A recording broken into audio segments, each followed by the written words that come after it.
ба истиқболи 35-солагии истиқлолияти давлатии ҷумҳурии Тоҷикистон дар шаҳру ноҳияҳои вилояти Суғд тадбирҳои ободонию созандагӣ вусъат ёфта, ҷиҳати саҳмгузорӣ дар ин раванд шахсони саховатпешаю хайрхоҳ низ иқдомҳои назаррасу шоистаро амалӣ менамоянд, ки авҷи корҳои ободонӣ дар деҳот аз фаъолнокии ҷомеа шаҳодат медиҳад. Ин тадбири муҳим асосан дар шаҳру ноҳияҳои вилоят аз ҷониби нафароне амалӣ карда мешавад, ки қаблан нияти сафари ҳаҷ доштанд, аммо бо дарки он ки саҳмгузорӣ дар ободонии диёр савоби бештар дорад, даҳҳо нафар сокинони худогоҳу хештаншинос ба хотири беҳдошти рӯзгори мардум корҳои созандагию бунёдкориро амалӣ менамоянд. Дар гузашта роҳҳои мошингарди деҳаи гумбазии ҷамоати диҳотии Навгилеми шаҳри Исфара ҳолати ногувор дошт. Дар вақти бориши барфу борон барои хурду калон рафту омад дар ин ҷодаҳо мушкил буд. Барои бартараф кардани ин ҳолат чандин нафар сокинони деҳа маблағҳои барои сафари ҳаҷ пешбинӣ кардаи худро дар ободонии роҳу кӯчаҳо сарф намуданд. Ин ташаббусу иқдомоти созанда аз ҷониби сокинони ободкори деҳа, соҳибкорони ватандӯсту саховатпеша дастгирӣ ёфт ва дастаҷамъона мунфарш кардани роҳҳои дохилии деҳа оғоз гардид. Сокинон ин амали некро садақаи ҷория арзёбӣ карда мегӯянд, ки саҳмгузорӣ дар ободии сарзамини аҷдодӣ кори савоб ва қобили дастгирӣ аст. баъд аз мулоқоти асосгузори сулҳу ваҳдати миллӣ, пешвои миллат муҳтарам Эмомалӣ Раҳмон бо аҳли ҷомеа, мо истиқоматкунандагони деҳаи гумбазӣ ҷамоати Навгилем иқдом гирифтем, ки баҳри ободонии деҳамон саҳми худро гузорем. дар доираи ҳамин ободониҳо бо дастгирии аҳли деҳа 8 километр кӯчаҳои деҳа мунфарш карда мешаванд.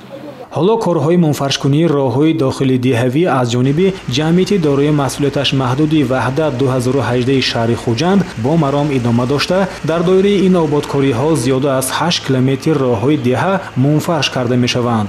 бо аҳли ҷомеа ва сокинони деҳа ҳамроҳӣ бо соҳибкорон ва он шахсоне ки барои ҳаҷи умра маблағҳо пасандоз карда буданд, баъд аз баромади муҳтарам ҷаноби олӣ иқдом гирифтанд, ки бо маслиҳати ҳамдеҳагон ҳамон маблағҳои барои асфалтпӯш кардани кӯчаҳои деҳа масраф кунем.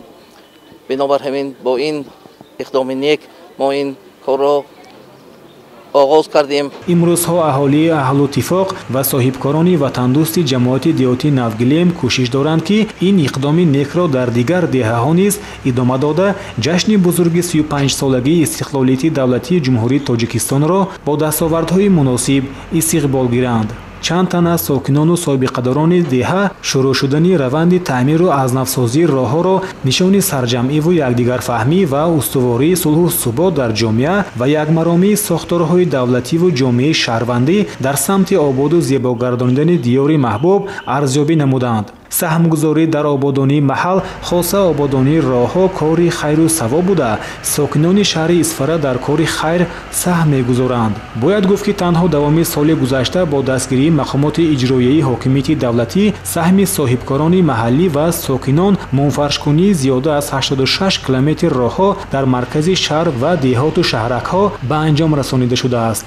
меҳнаткашони Исфара дар пайгирӣ ва ҷонибдории амалӣ аз сиёсати хиратмандонаи асосгузори сулҳу ваҳдати миллӣ, пешвои миллат, президенти ҷумҳурии Тоҷикистон муҳтарам Эмомалӣ Раҳмон тамоми имкониятҳои мавҷударо барои рушди соҳаҳои иқтисодиву иҷтимоии шаҳр, ободу зебогардонидани диёр ва беҳдошти сатҳи зиндагии мардум сафарбар намуда, ҷашни 35-солагии истиқлоли давлатии мамлакатамонро бо дастовардҳои арзанда пешвоз хоҳанд гирифт.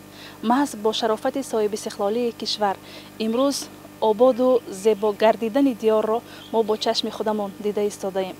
бо иқдоми нек ва навбатии пешвои муаззами миллат муҳтарам Эмомалӣ Раҳмон дар соли 2023 роҳҳои марказӣ байни деҳавии ҷамоати деҳоти Ворух аз таъмири куллӣ бароварда шуд ва ин иқдом, ин ташаббуси навбатии пешвои муаззами миллат ба мардуми шаҳри Исфара як рӯҳу илҳоми тоза бахшид ва имрӯз мардум маблағҳои ба сафари ҳаҷ ҷамъ кардаашонро барои обод кардани диёр барои асфалтпӯш намудани деҳаҳо ва чарағонкунӣ сарф карда истоданд.